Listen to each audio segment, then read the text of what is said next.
नमस्कार। प्रादेशिक समाचार के सुबह 10 बजे के बुलेटिन में आप सभी का स्वागत है। आपके साथ मैं हूं विनीत प्रकाश। आइए नजर डालते हैं सबसे पहले मुख्य समाचारों में। बिहार विधान परिषद की रिक्त 10 सीटों के लिए नामांकन आज से शुरू। एनडीए में बैठकों का दौर जारी।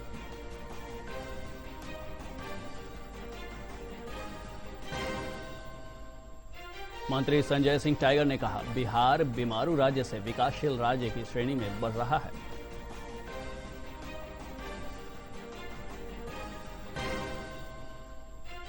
भाजपा के प्रदेश अध्यक्ष संजय सरावगी ने किया दावा, बीजेपी में शामिल होने के लिए विपक्षी दलों के नेताओं में लगी होड़।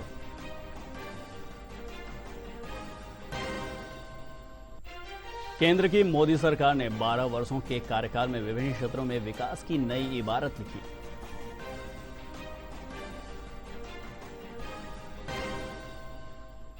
वाल्मीकि नगर सांसद सुनील कुमार कुशवाहा ने सांसद चले गांव की ओर कार्यक्रम के तहत लौरिया प्रखंड में जन संवाद किया। और अगले 3 से 4 दिनों में केरल में मानसून दे सकता है दस्तक।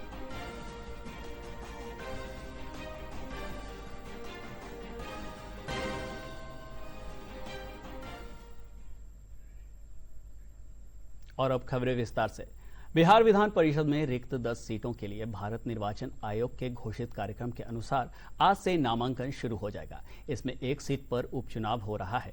अधिसूचना के तहत नामांकन की अंतिम तिथि 8 जून है। नामांकन पत्रों की जांच 9 जून को होगी। नामांकन वापसी की अंतिम तिथि 11 जून है। अगर आवश्यकता पड़ी तो मतदान 18 जून को कराया जाएगा। एनडीए की 9 सीट मिलना तय माना जा रहा है। ऐसे में उम्मीदवारों को लेकर भी मंथन शुरू हो गया है। स्वास्थ्य मंत्री निशांत कुमार और पंचायती राज मंत्री दीपक प्रसाद का विधान परिषद में जाना लगभग तय माना जा रहा है। 7 सीटों पर उम्मीदवार कौन होंगे, इस पर लगातार बैठक का दौर जारी है। बता दें, इनमें एक सीट पर पूर्व मुख्यमंत्री नीतीश कुमार के त्यागपत्र देने के कारण उपचुनाव कराया जा रहा है। बिल्कुल, लोक जनशक्ति पार्टी रामविलास के जो भी होगा उसमें हमारे राष्ट्रीय अध्यक्ष आदरणीय श्री चिराग पासवान जी निर्णय लेंगे। और मुझे हम लोग का मांग है कि इसमें हम लोग की भागीदारी सुनिश्चित की जाए। अब देखिए, बाद बाकी निर्णय हमारे नेता लेंगे। उच्च शिक्षा और विधि विभाग मंत्री संजय सिंह टाइगर ने कहा है कि बिहार तेजी से बदल रहा है। बक्सर में संवाददाताओं से बातचीत करते हुए उन्होंने कहा कि बिहार बीमारू राज्य से विकासशील राज्य की श्रेणी में तेजी से आगे बढ़ रहा है। आज बिहार बीमारू राज्य से विकासशील राज्यों की श्रेणी में आकर खड़ा है और केंद्र सरकार के सहयोग से मुख्यमंत्री जी के नेतृत्व में हम सब विकसित राज्यों की श्रेणी में खड़ा होने के लिए प्रयासरत हैं।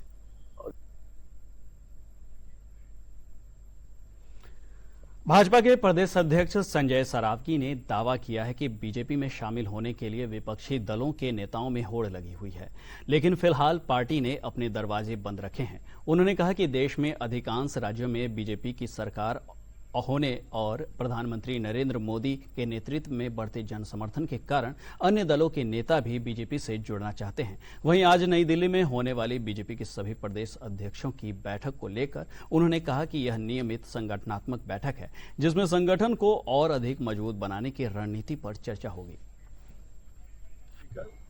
पूरे देश के प्रदेश अध्यक्षों की बैठक, संगठन मंत्री की बैठक बराबर होती रहती है। इसी के निमित्त 1 जून को भी भारतीय जनता पार्टी के संगठन की बैठक या विधायक रहते हैं। भारतीय जनता पार्टी के लिए तो और दलों में तो भगदड़ मची हुई है।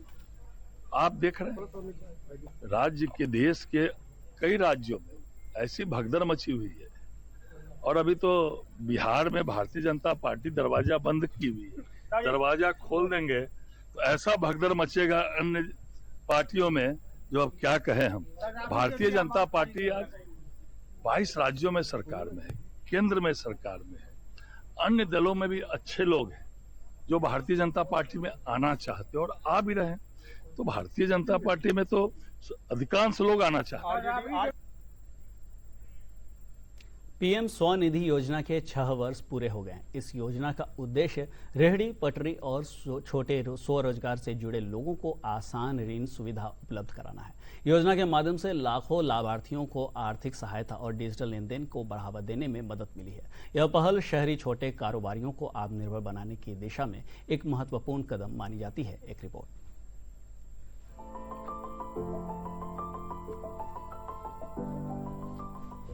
स्वरोजगार, स्वावलंबन और स्वाभिमान, इन उद्देश्यों को ध्यान में रखते हुए लाई गई पीएम स्वनिधि योजना अब तक लाखों रेहड़ी पटरी वालों के जीवन में क्रांतिकारी बदलाव ला चुकी है। 6 साल पहले जून 2020 में प्रधानमंत्री नरेंद्र मोदी के नेतृत्व में शुरू हुई ये योजना शहरी अर्थव्यवस्था के इन अहम आपूर्तिकर्ताओं के लिए एक बड़ी पहल बनकर उभरी है। रेहड़ी पटरी वालों को छोटे ऋण के लिए सरकार से मिली गारंटी लाखों परिवारों को आर्थिक रूप से सशक्त बनाने में सफल साबित हुई है। मोदी ने कह दिया था बैंकों से भी और रेहड़ी पटरी वाले भाई बहन को भी, अगर आपके पास गारंटी देने के लिए कुछ नहीं है तो चिंता मत कर दीजिए, मोदी आपकी गारंटी लेता है। पीएम स्वनिधि योजना मोदी की ऐसी ही गारंटी है जो आज रेहड़ी पटरी ठेले ऐसे छोटे छोटे काम करने वाले लाखों परिवारों का संबल बनी है। पीएम स्वनिधि यानी प्रधानमंत्री स्ट्रीट वेंडर्स आत्मनिर्भर निधि योजना की शुरुआत कोविड महामारी की मुश्किल परिस्थितियों में 1 जून 2020 को हुई थी। यह अपनी तरह की पहली माइक्रो क्रेडिट पहल थी जो रेहड़ी पटरी वालों पर केंद्रित थी। इस योजना के तहत हमारी शहरी अर्थव्यवस्था के लिए बेहद अहम इन छोटे विक्रेताओं को सरकार की क्रेडिट गारंटी का सहारा मिला। पीएम स्वनिधि के तहत रेहड़ी पटरी विक्रेताओं को बिना किसी गारंटी के 15,000 रूपए, 25,000 रूपए और 50,000 रूपए के ऋण ब्याज सब्सिडी और क्रेडिट गारंटी सहायता के साथ 3 चरणों में दिए जाते हैं। जो विक्रेता दूसरे चरण का ऋण सफलतापूर्वक चुका देते हैं वो 30,000 रूपए तक की सीमा वाले यूपीआई लिंक्ड रुपए क्रेडिट कार्ड के भी पात्र होते हैं। इस योजना से लाखों रेहड़ी पटरी विक्रेता ऋण के कुचक्र से बचने के अलावा अतिरिक्त स्टॉक रखने और नए उत्पाद खरीदने में सक्षम हुए हैं।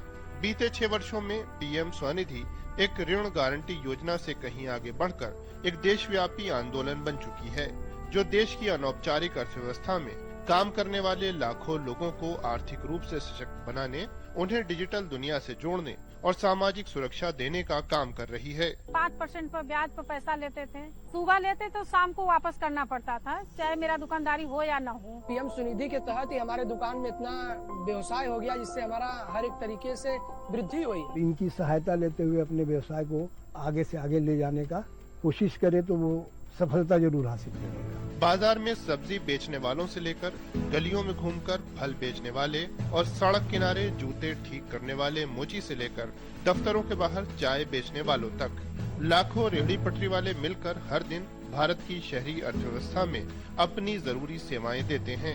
शहरी और कस्बाई अर्थव्यवस्था के इन बेहद अहम आपूर्तिकर्ताओं के चलते करोड़ों लोगों को किफायती सामान और सेवाएं मिलती हैं। हालांकि औपचारिक ऋण तक इन लोगों की पहुंच बहुत कम थी, जिसकी वजह से इन्हें बहुत ज्यादा ब्याज दरों वाले अनौपचारिक ऋण पर निर्भर रहना पड़ता था। इसी स्थिति को बदलने के लिए लाई गई पीएम स्वनिधि योजना से जबरदस्त बदलाव आया है। इस योजना के तहत 75 लाख से ज्यादा लाभार्थियों ने 1 करोड़ 12 लाख से ज्यादा ऋण लिए हैं, जिनकी कुल रकम 17,800 करोड़ रुपए से ज्यादा है। इस योजना के तहत 55 लाख से ज्यादा लाभार्थियों को डिजिटल माध्यम से जोड़ा गया है। एक साथ मिलकर उन्होंने लगभग 8,96,000 करोड़ रुपए के 841 करोड़ से ज्यादा डिजिटल ट्रांजैक्शन किए हैं। पीएम स्वनिधि के तहत लाभार्थियों को डिजिटल कैशलेस प्रोत्साहन और ब्याज सब्सिडी के जरिए लगभग 800 करोड़ रुपए भी मिले हैं। पीएम स्वनिधि ने मुझे लोन ही दिया, जिससे खुद पैरों पे खड़े होने का एक साहस दिया। मोदी जी ने हमारे लिए इतना इस योजना को चलाकर इतना सब कुछ किया है कि एक औरत कहीं हार नहीं मान सकती, हर काम को आगे बढ़ा के लेके जा सकती। योजना की इन उपलब्धियों को देखते हुए पीएम स्वनिधि को मार्च 2030 तक बढ़ा दिया गया है। प्रधानमंत्री नरेंद्र मोदी के विजन के साथ शुरू हुई पीएम स्वनिधि योजना अनेक परिवारों के लिए स्वरोजगार, स्वावलंबन और स्वाभिमान प्रदान करने में मददगार साबित हो रही है। Bureau report, DD news. केंद्र की नरेंद्र मोदी सरकार अपने 12 वर्षों का कार्यकाल पूरा कर रही है। इन 12 वर्षों में सरकार ने राष्ट्र प्रथम की भावना के साथ कई बड़े नीतिगत और जन कल्याणकारी फैसले लिए हैं, जिनका उद्देश्य देश को विकास और आत्मनिर्भरता की दिशा में आगे बढ़ाना है। देखिए रिपोर्ट।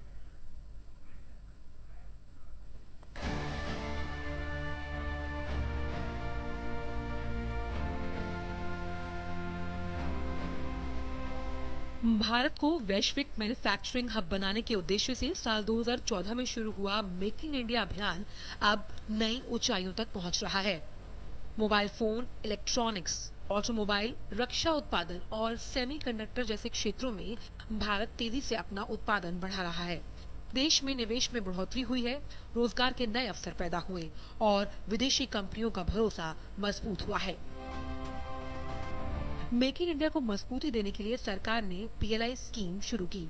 इस योजना के तहत कंपनियों को उत्पादन बढ़ाने पर आर्थिक प्रोत्साहन दिया जाता है। मोबाइल निर्माण हो, फार्मा, टेक्सटाइल, इलेक्ट्रॉनिक्स जैसे कई सेक्टर्स में इसका सकारात्मक असर दिखाई दे रहा है।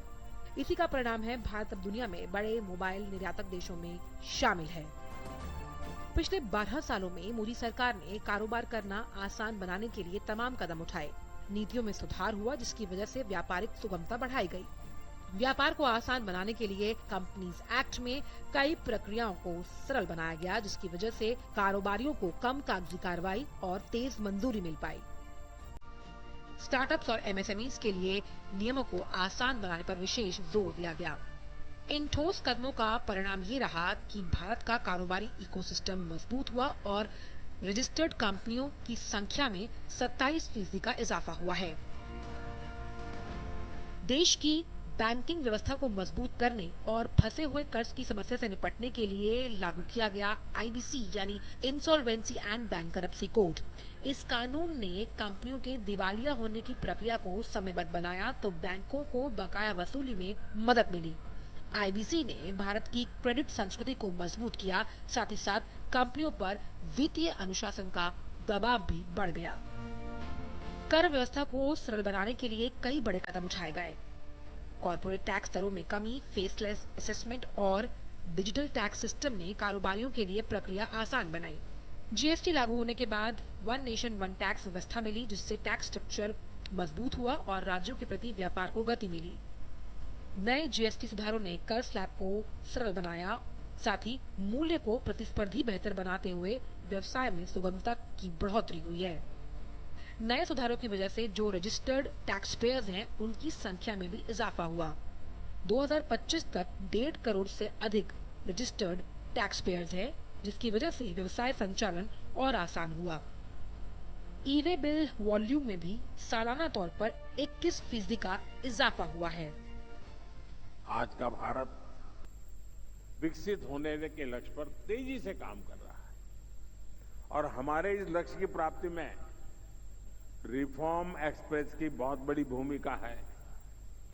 रिफॉर्म एक्सप्रेस यानी हर सेक्टर में नेक्स्ट जनरेशन रिफॉर्म, जैसे अब से कुछ समय पहले ही देश ने नेक्स्ट जनरेशन GST रिफॉर्म लागू किए थे। हर सेक्टर पर इसका अच्छा असर दिखा। विशेष रूप से हमारे MSMEs को बहुत फायदा हो रहा है। इसी तरह करीब 6 दशक के बाद इनकम टैक्स कानून को आधुनिक किया गया है। इससे करोड़ों टैक्स पेयर्स को फायदा होगा।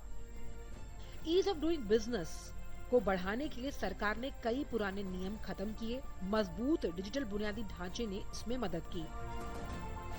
भारत का उद्यम पंजीकरण पोर्टल इसी व्यापारिक सुगमता का प्रतीक है। इसके साथ ही इंटेलेक्चुअल प्रॉपर्टी यानी बौद्धिक संपदा अधिकारों में भी कई सुधार किए गए। पेटेंट और ट्रेडमार्क रजिस्ट्रेशन की प्रक्रिया तेज हुई, जिसकी वजह से स्टार्टअप्स को इनोवेशन के लिहाज से बढ़ावा मिला। मेक इन इंडिया से लेकर जीएसटी और आईबीसी जैसे सुधारों तक भारत आर्थिक ढांचे को आधुनिक बनाने की दिशा में लगातार आगे बढ़ रहा है। सरकार का लक्ष्य भारत को सिर्फ बड़ा बाजार ही नहीं बल्कि वैश्विक उत्पादन और निवेश का प्रमुख केंद्र बनाना भी है। इन सुधारों ने भारत को लंबी अवधि में मजबूत आर्थिक शक्ति बनाने की दिशा में अहम रोल निभाया है, जिसकी वजह से आत्मनिर्भर भारत के उस संकल्प को और मजबूती मिली।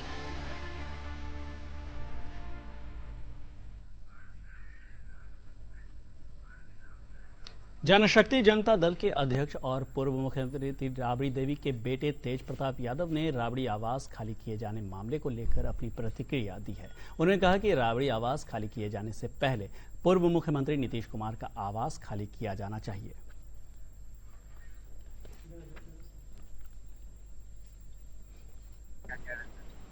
तो मुख्यमंत्री नीतीश कुमार जी का भी आवास खाली होना चाहिए, वो भी पूर्व मुख्यमंत्री। हाँ, तो काहे के लिए खाली करेंगे? मुख्यमंत्री जी जो पूर्व में है नीतीश कुमार जी, उनको सबसे पहले खाली कर देना चाहिए। वो जब खाली कर देंगे तो वो भी खाली कर देंगे। 15 दिन का नोटिस दिया गया है। हाँ, तो 15 दिन का नोटिस सरकार दे नीतीश कुमार को भी। भारत वैश्विक चेन में लगातार अपनी मजबूत मौजूदगी दर्ज करा रहा है। अमेरिकी रिटेल दिग्गज वॉलमार्ट ने भारत में $40 अरब से ज्यादा की सोर्सिंग कर इस भरोसे को और अधिक मजबूत किया है। कंपनी अब एमएसएमई और छोटे कारोबारियों को इसे जोड़ने की कोशिश कर रहा है। एक रिपोर्ट।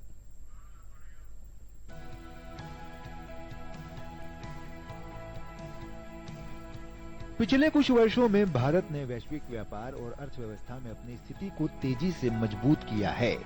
दुनिया की बड़ी कंपनियां अब भारत को केवल एक बड़ा उपभोक्ता बाजार नहीं बल्कि एक महत्वपूर्ण मैन्युफैक्चरिंग, सप्लाई चेन और निर्यात केंद्र के रूप में देख रही हैं। यही वजह है कि अमेरिकी रिटेल दिग्गज वॉलमार्ट इंक के सीईओ ने हाल ही में कहा कि भारत दुनिया के सबसे गतिशील व्यापारिक केंद्रों में से एक बन चुका है। विशेषज्ञों की माने तो वॉलमार्ट जैसी वैश्विक कंपनियों की बढ़ती खरीदारी और निवेश भारत को एक बड़े मैन्युफैक्चरिंग और एक्सपोर्ट हब के रूप में और मजबूत कर सकता है। आपको बता दें कि वॉलमार्ट ने भारत से अब तक $40 अरब से अधिक मूल्य के सामान की खरीद की है। कंपनी ने 2027 तक हर साल $10 अरब तक की सोर्सिंग का लक्ष्य रखा है, जिससे भारतीय व्यवसायों को वैश्विक बाजारों तक बेहतर पहुंच मिलेगी, साथ ही उत्पादन क्षमता मजबूत होगी। वॉलमार्ट भारतीय सप्लायर्स की क्षमता बढ़ाने, गुणवत्ता और अनुपालन मानकों को मजबूत करने और विनिर्माण विस्तार पर काम कर रही है, ताकि ज्यादा भारतीय कंपनियां निर्यात के लिए तैयार हो सकें। वॉलमार्ट की वृद्धि पहल के तहत अब तक 1,15,000 से ज्यादा उद्यमियों को समर्थन दिया जा चुका है। यह पहल एमएसएमईज को गुणवत्ता और अनुपालन मानकों को बढ़ाने और विनिर्माण क्षमता का विस्तार करने में मदद कर रही है, ताकि वे वैश्विक बाजारों में निर्यात कर सकें और भारत के नवोन्मेषी व्यवसायों को दुनिया भर के ग्राहकों से जोड़ सकें। कंपनी का लक्ष्य 2028 तक 1,70,000 एमएसएमईज को इस कार्यक्रम से जोड़ना है। वर्ष 2018 में भारतीय ई कॉमर्स कंपनी फ्लिपकार्ट में $16 अरब का निवेश कर 77% हिस्सेदारी खरीदी थी। वहीं वॉलमार्ट समर्थित फोन पे ने हाल ही में आईपीओ के लिए ड्राफ्ट पेपर्स दाखिल किए हैं। गौरतलब है कि आज दुनिया की कई बड़ी कंपनियां अपनी सप्लाई चेन को चीन से बाहर विविधतापूर्ण बनाने की कोशिश कर रही हैं। इस रणनीति में भारत एक मजबूत विकल्प बनकर उभरा है। वॉलमार्ट ने Directorate General of Foreign Trade और Federation of Indian Export Organisation के सहयोग से ग्रोथ समिट का आयोजन किया था, जिसमें निर्यात के लिए तैयार व्यवसायों, एमएसएमईज, डिजिटल ब्रांड्स और सप्लाई चेन साझेदारों ने घरेलू और अंतर्राष्ट्रीय बाजारों में विकास के अवसरों पर चर्चा की गई। आने वाले समय में ऐसे और समिट आयोजित किए जाएंगे, जिससे भारत को आने वाले वर्षों में एक बड़े वैश्विक व्यापार और विनिर्माण केंद्र के रूप में स्थापित किया जा सके। Bureau report, DD news.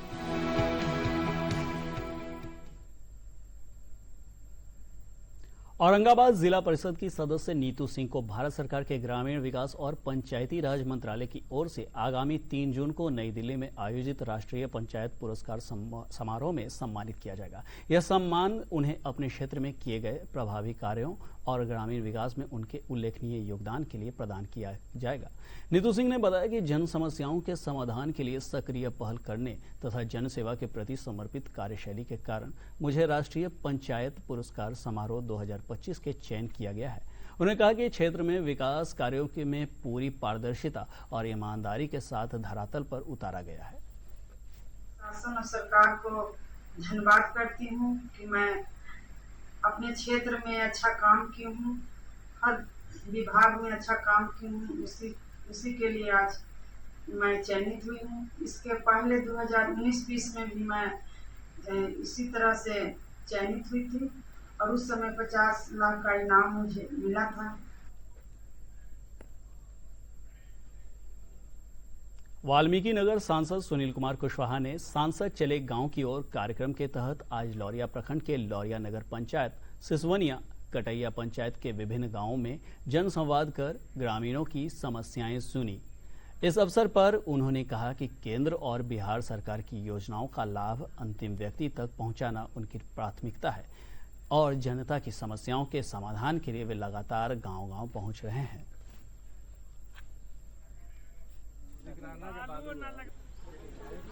तो सांसद चले गांव के और कार्यक्रम भी चलाते हैं।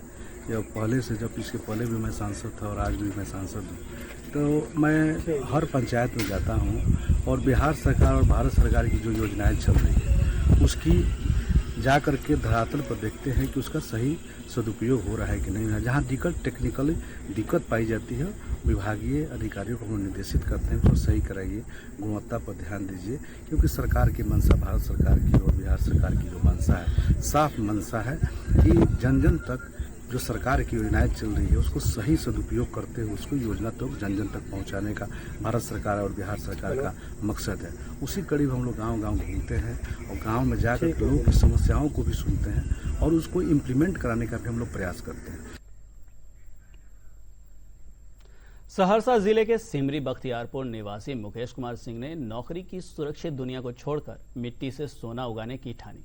मल्टीनेशनल कंपनी की नौकरी रास नहीं आई तो गांव की तरफ रुख किया। मुकेश कुमार सिंह ने आधुनिक तकनीक, पॉली हाउस और उद्यान विभाग की मदद से गेंदे के फूलों की खेती में एक नया कीर्तिमान स्थापित किया है।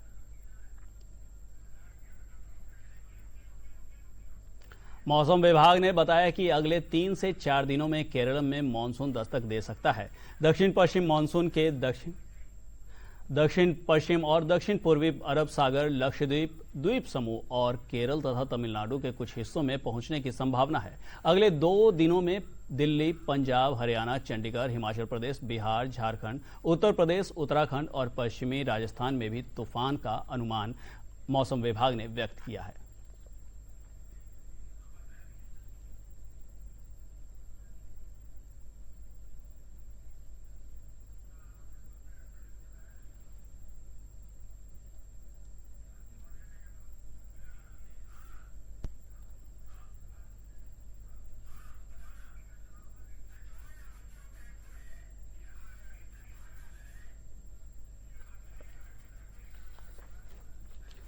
और अब 3 मिनट में 10 खबरें।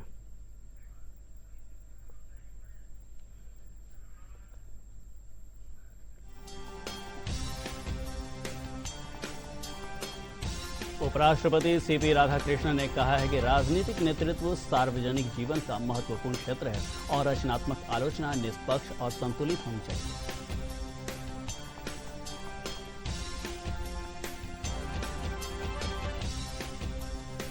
प्रधानमंत्री नरेंद्र मोदी आज नई दिल्ली में म्यांमार के राष्ट्रपति ऊ मिन आउंग लाइन के साथ द्विपक्षीय वार्ता करेंगे।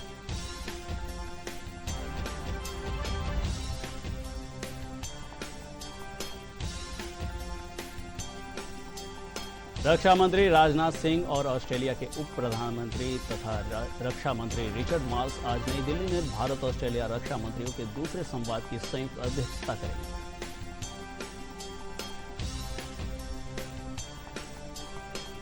केंद्रीय कृषि एवं किसान कल्याण मंत्री शिवराज सिंह चौहान आज मध्य प्रदेश के रायसेन जिले से खेत बचाओ अभियान का शुभारंभ करेंगे।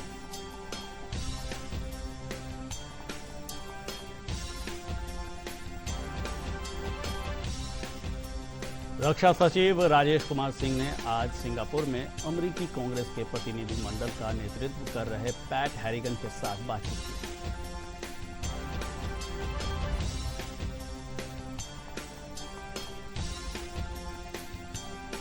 केंद्रीय माध्यमिक शिक्षा बोर्ड ने कहा है कि वह अपने सेवा प्रदाता के ऑनमार्क पोर्टल में पाई गई खामियों पर कड़ी निगरानी रख रहा है।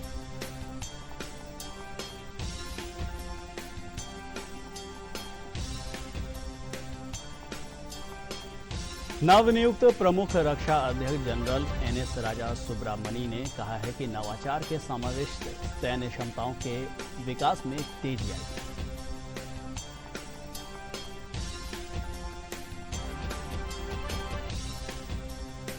विज्ञान और प्रौद्योगिकी मंत्री जितेंद्र सिंह ने कहा है कि पिछले 12 वर्ष के तकनीकी बदलाव के दौरान भारत प्रौद्योगिकी लेने वाले की बजाय प्रौद्योगिकी का नेतृत्व करने वाला बनकर उभरा है।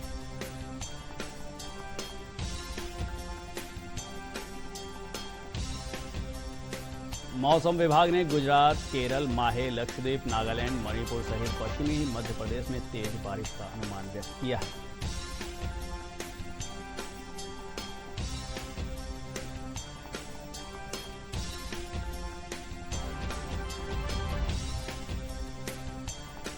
रॉयल चैलेंजर्स बेंगलुरु ने गुजरात टाइटंस को 5 विकेट से हराकर लगातार दूसरा आईपीएल खिताब जीत लिया है।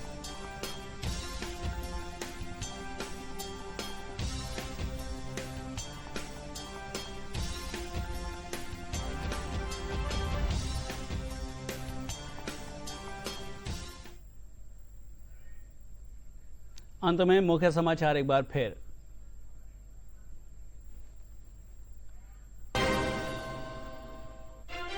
बिहार विधान परिषद की रिक्त 10 सीटों के लिए नामांकन आज से शुरू, एनडीए में बैठकों का दौर जारी।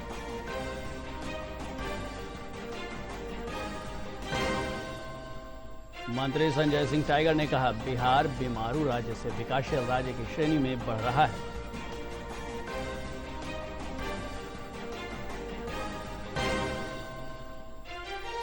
भाजपा के प्रदेश अध्यक्ष संजय सरावगी ने किया दावा, बीजेपी में शामिल होने के लिए विपक्षी दलों में नेताओं में लगी होड़।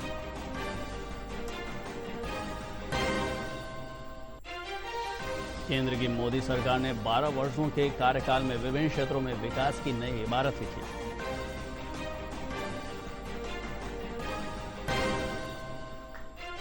वाल्मीकि नगर सांसद सुनील कुमार कुशवाहा ने सांसद चले गांव की ओर कार्यक्रम के तहत लौरिया प्रखंड में जनसंवाद किया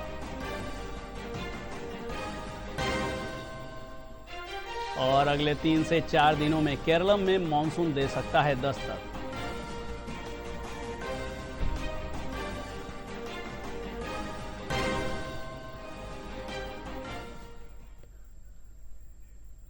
इसके साथ ही प्रादेशिक समाचारों का यह बुलेटिन समाप्त हुआ। नमस्कार।